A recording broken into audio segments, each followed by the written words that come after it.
aboard the MS Rotterdam. This is Cruise News Today with Doug Parker on location. Good morning. Here's your cruise news for Monday, May 30th here in the Netherlands, where later on this morning, Holland America's Rotterdam will be officially christened. Carnival has canceled additional sailings for Carnival Freedom following a fire that occurred on Thursday morning when the ship was docked at Grand Turk. The June 2nd and June 6th voyages have been canceled while the ship's funnel is being repaired at Grand Bahama Shipyard in Freeport, Bahamas. The starboard wing of the funnel melted during Thursday morning's fire. Carnival Conquest did arrive in Grand Turk on Saturday afternoon to transfer guests from Freedom and take them back to Port Canaveral. Early this morning, Carnival Freedom is supposed to arrive at Freeport, Bahamas for repairs, while Carnival Conquest will arrive in Central Florida with Freedom's guests. Impacted guests on the canceled voyages will receive a refund, a 100% future cruise credit, and air and testing reimbursement. And it was a busy weekend for the U.S. Coast Guard on both sides of the U.S.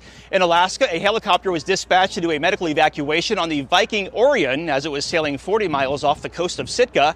An 85-year-old guest was experiencing stroke-like symptoms and was taken to the Sitka Air Station and was attended by local medical personnel.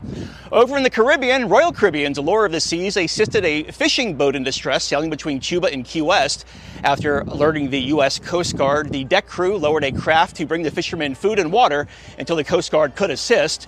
The ship remained in the area until released by authorities.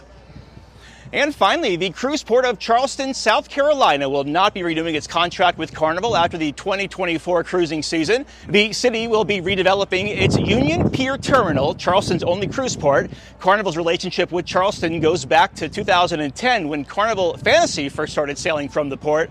The city is a popular port for both embarkation and day stops. This year alone, Charleston will see over 100 port calls across a half a dozen cruise lines.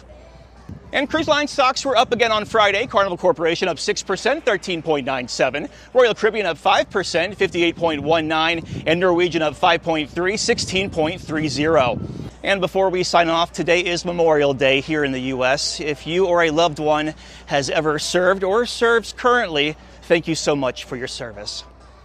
Breaking news and industry coverage at cruiseradio.net. Aboard Holland America's Rotterdam in the Netherlands, I'm Doug Parker with Cruise News Today. Cruise News Today is a production of Cruise Radio. For daily updates, subscribe to the Cruise Radio YouTube channel or visit cruiseradio.net.